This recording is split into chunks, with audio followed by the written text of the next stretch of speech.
I'd like to now introduce our next speaker, Mayor Bill Carpenter. Bill Carpenter is a 28-year resident of the City of Brockton. He has 6 children and 3 grandchildren, all of whom live here in the City of Brockton. Before being elected mayor, he completed his 2nd term as the Ward 5 representative to the Brockton School Committee. He was the chairman of the Facilities Usage Committee, a committee which oversaw a $36 million budget, of which only cost $7 million to taxpayers and provided substantial improvements to many of the Brockton schools here in the city. He is also the co-founder of the Independence Academy, only the 4th high school here in the Commonwealth established to educate students who are in drug recovery programs. Mayor Carpenter, while serving in his 1st term, has engaged business and residents on a very personal level. He has a style of dealing with issues in a very head-on fashion with tireless energy. The mayor's commitment to dealing with substance abuse was recognized by Governor Charlie Baker. The governor appointed him to the governor's opioid task force. Please help me in welcoming the mayor of the City of Champions, Mayor Bill Carpenter.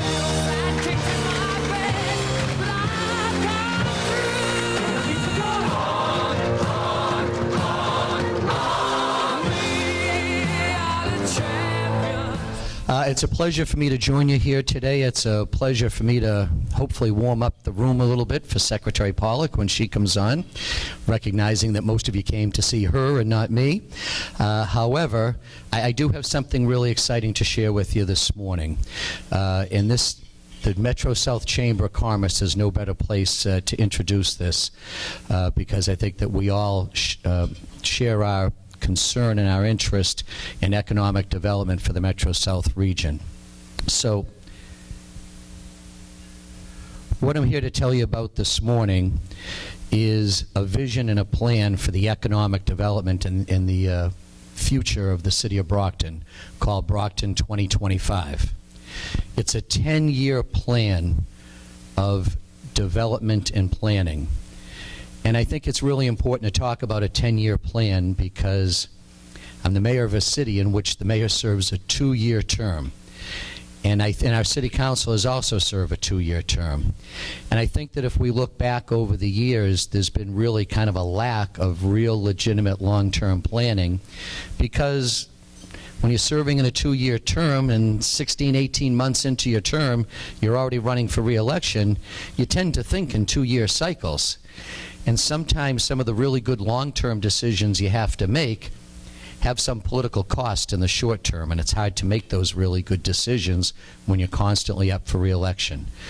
But I think that we've put together a great economic development team in our first 22 months. Everyone from the Brockton 21st Century Corporation, John Marion's here, Director Mike Gallerani. We've hired our first Main Street manager. We have a new executive director at the BRA. Chris Cooney and everyone here at the Metro South Chamber of Commerce has been a great partner to us in terms of looking at Brockton and how Brockton impacts the regional economy. And of course our Director of Planning and Economic Development, Rob May, who joined us last year and has had a tremendously positive impact on sculpting this vision for the future of the city. So let me show you what we've got in mind. I want to show you that we started with our new City Hall Plaza for a reason. This project we just cut the ribbon on about a month ago, and this really represents what the city can do in partnership with the state, because this new plaza was funded 90% by a state grant, and it's a very important piece of our overall downtown strategy in terms of creating a livable, walkable downtown, bringing mixed use into the downtown, residential, with a vibrant business district on the first floor. And to bring people to live in the downtown of a city, you've got to create a quality of life there that will attract people. And this is a very important investment in terms of us remaking and reshaping downtown Brockton as an attractive place to live. And as we continue to bring in amenities and restaurants and a school and projects like that, it'll become more and more attractive to own or rent a market rate unit in downtown Brockton. So here's what Brockton 2025 looks like. It's a group of a dozen economic development districts. And I think one thing that you'll see right away is, although a lot of our focus of our first 22 months has been downtown, these districts are spread all around all four quadrants of the city. And they are some very different types of neighborhoods and business districts in the city. And I think that what's really important is each of these districts will develop their own district plan that will then become part of the overall comprehensive master plan for the city. So you've got some very different areas. Number 9 down on the left there, that's the kind of the West Chestnut Street corridor. And we're already having some great success there, bringing in Kenworth Trucking and Boston Fresh within the last year and a half. The Number 3 and number 7 are the Montello and Campello business districts. And along with the downtown, number 4, those are your transit-oriented development districts where we're really incorporating and taking advantage of those commuter rail stations and developing from them. Up at number 1, that's the Good Samaritan area. We think there's a great opportunity to develop medical and biomedical business and industry there. And over at 5 and 6, that's the east side. That's kind of the Brockton Hospital, Massasoit corridor over there. So all of these areas are districts where we have specific plans to create development districts in these areas over the next 10 years. Now, the first step is you've got to have an overall plan. And so a citywide comprehensive plan, that process is already underway. And this is really what we commonly refer to as a master plan. Now, one of the reasons why this is so important is that the last time the city did a comprehensive master plan was 1996, almost 20 years ago. So this is long overdue for us to reshape the vision of the city. And I think it's important to notice that in a master plan, although economic development is a really important piece of it, it's not just about economic development. And you can see the types of things we'll be studying here. And that's, housing, open space, recreation, redefining neighborhoods. I think one of the consequences of the lack of long-term planning over the last couple of decades is the fact that we don't always have clearly drawn lines between residential neighborhoods and commercial areas and business districts. And so, some of this plan has to be establishing, how do we make neighborhoods attractive, safe, comfortable, livable, and have this all fit together in an overall scheme for the city. And also looking at how we take advantage of our natural resources and all the other things that Brockton has to develop. But it all comes back to this economic development theme. Recently, we unveiled the Downtown Action Strategy for community input. And the final touches still are being put on this, but we did roll this out publicly downtown a couple of weeks ago. And so I think it's important as you look at this vision of downtown Brockton that we are building upon prior plans. We're not looking to do something dramatically different necessarily. A lot of good work and study has been done looking at our downtown. But the difference here is we're not using the word plan, we're using the word action strategy, because this is an action plan. When I first moved into the mayor's office, there were several plans already on the shelf, collecting dust. This is an action strategy. And it really focuses, and this has been put together with us with the help of Mass Development, because this past year, Brockton was recognized as one of 10 transformative district initiatives for Mass Development, which enabled us to get some grant money to help us with planning consultants to develop this plan. It's transit-oriented, it's market-driven. We're identifying what will work in a mixed-use downtown. And as I mentioned in the opening with the picture of the new park, we are addressing quality-of-life issues with the downtown plan. That's everything from, clean, safe, and secure, changing the perception, to bringing in restaurants, amenities, and walking districts. and all of that will come together in the shaping of the new downtown. When we talk about downtown, I can't say that word, catalytic projects, what we've been able to do with this initial action strategy is identify 5 specific projects to launch the revitalization and the rebuilding of downtown. And a key piece of this, because they're always, the Secretary and I were having a conversation a little bit earlier about how, there does have to be investment in infrastructure by government. In order for us to bring the millions of dollars of private investment downtown that we want to bring, we have to have a little skin in the game. And I think that new City Hall Plaza is a great example of it. The work that was done on Pleasant Street is currently being done on West Elm Street to make it more attractive and create gateways into the downtown, but also we've identified as part of this plan the section of Center Street. So if you can picture where this building at the bottom is W.B. Mason, directly across the street is the new enterprise block development, and that block of Center Street is identified as a critical area where we need to invest in rebuilding that. There's a beautiful sidewalk on one side of the street now where the enterprise project just went up, but we need to rebuild the rest of the street and the sidewalk on the other side, because this creates a link between the commuter rail station, which is kind of all the way to the right, and the downtown. We need to connect the commuter rail with all the businesses and other things that we're looking to develop on the downtown. So the Center Street corridor becomes very important, and you'll notice that all of these projects that we've identified are between the commuter rail and Main Street. We need to connect the two.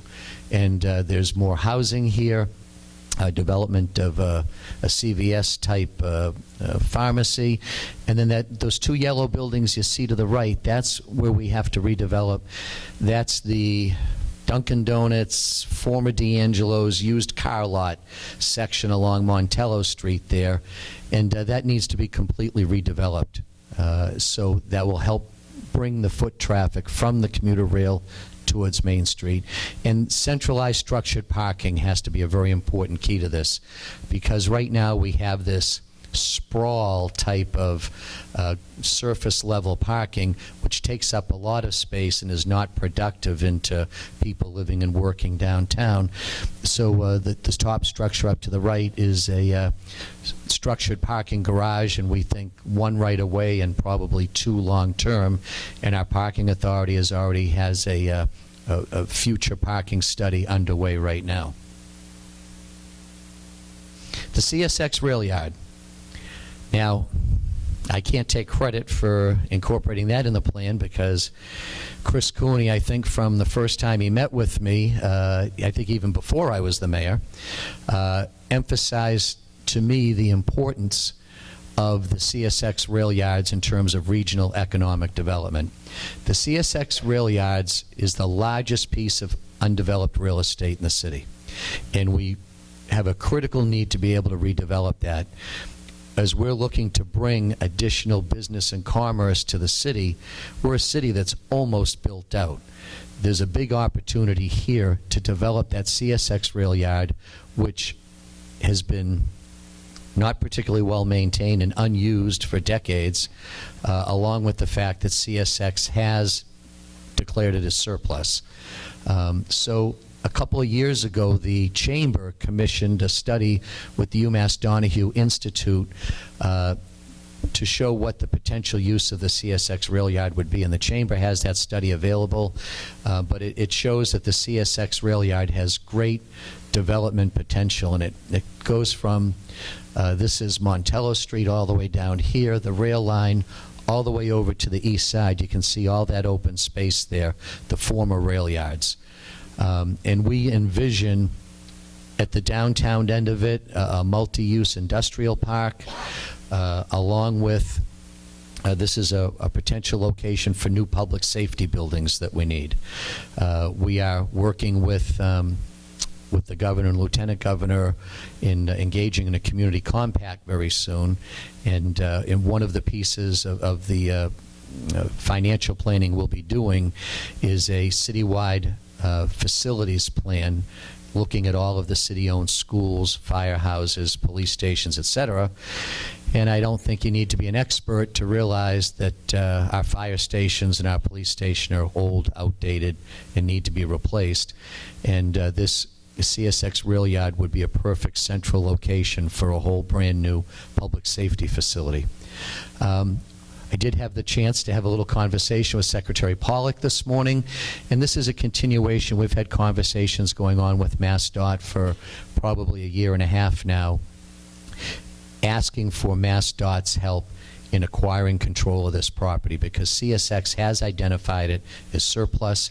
It's just sitting there, and I think that MassDOT is the state agency that's uniquely positioned that in their other projects and negotiations with CSX, we're hoping that at some point they could acquire control of this piece of surplus property, which would then open the door for us to work on a redevelopment plan. Campello, you saw at the beginning 12 districts, and some folks say to me right now, gee, you seem to be putting all your emphasis in the downtown. And we have put a lot of work into the downtown over the last year and a half, because we know that the revitalization of the city as a whole begins with your downtown. You've got to bring the downtown back. But I think what's important with Brockton 2025 is we're showing the establishment of a dozen different development districts in all parts of the city. And so where are we going from the downtown? And the first development district we're going to is Campello, for a lot of reasons. Campello will develop its own district plan specifically for that Campello district that you see there. Much like the downtown, it'll be mixed use, a combination of housing and business. Again, transit-oriented development. There's been a real missed opportunity with that Campello T-station. That Campello T-station is sitting there, but the city's never done anything to take advantage of it from a developmental area. There's also been some work done here already. The Urban Land Institute in 2011 did a study specifically of Campello that makes a lot of recommendations that we believe make sense and will become part of this Campello district plan. We envision a DIF, a district improvement financing here, much like the downtown, so that we can identify increased property tax revenue generated by growth within that specific district and reinvest it back into the district, pay for some of that infrastructure that we need to bring that area back. And we do also visualize that within this larger district there will be an urban renewal district that will give us some financial leverage and ability to make major changes in the landscape there to bring in the type of development that we need. And clearly there'll be rezoning recommendations. One of the big recommendations of the Urban Land Institute was that the area needs to be completely rezoned to attract the types of things that we can attract in the 21st century. And our Main Street manager is already spending a lot of time here in Campello. We have an active Campello Business Association under our administration with our community development effort. We've helped to initiate and start to grow a Keith Park Association, a community association right within that business district. There's a Keith Park, a small Keith Park, which is right at, if you picture where the old Kentucky Fried Chicken used to be, across the street, that green there at the corner of Plain and Main. Already this neighborhood association is revitalizing that park. We've applied for some grant money to help bring that park more, and we see that as being almost like a town green for the Campello neighborhood and the Campello business district. So Campello has got tremendous potential, and we're already beginning to bring some of our efforts in that direction.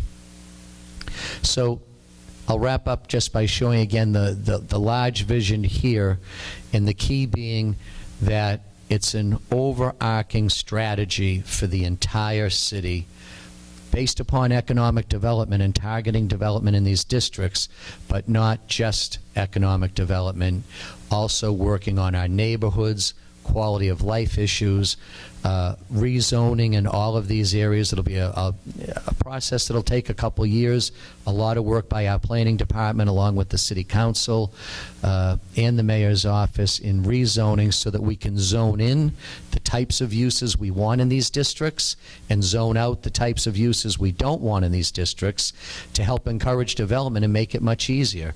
You know, as I met with developers running for mayor and since becoming mayor, you know, they have some criticisms of us, and one of it is our archaic zoning. The zoning hasn't been updated, and so developers aren't sure what we want to build where, and they almost always need a variance or a special permit to do it. By putting the proper zoning in each of these districts, it'll encourage the investment because it'll eliminate a lot of the red tape. Developers will know up front what types of development we're looking for in what specific neighborhoods and business districts, and that'll just foster the whole thing. So I am very excited about this. I think for the first time we really have a plan and a vision for economic development for the entire city.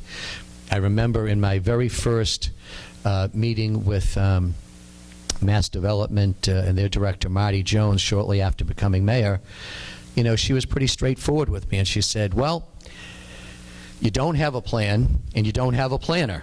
So until you've got those two things, you're not going to be taken seriously at the statewide level. And so that, I think we already knew, but it certainly brought the point home. And so today, we do have a planning department with both Rob as planning and economic development, a junior planner, a great economic development team that is all working together. And now, for the first time in a long time, we do have a plan, we do have a vision for the future of the city of Brockton, and that's what Brockton 2025 is all about. Thanks for your time this morning. I'm looking forward to hearing from the Secretary.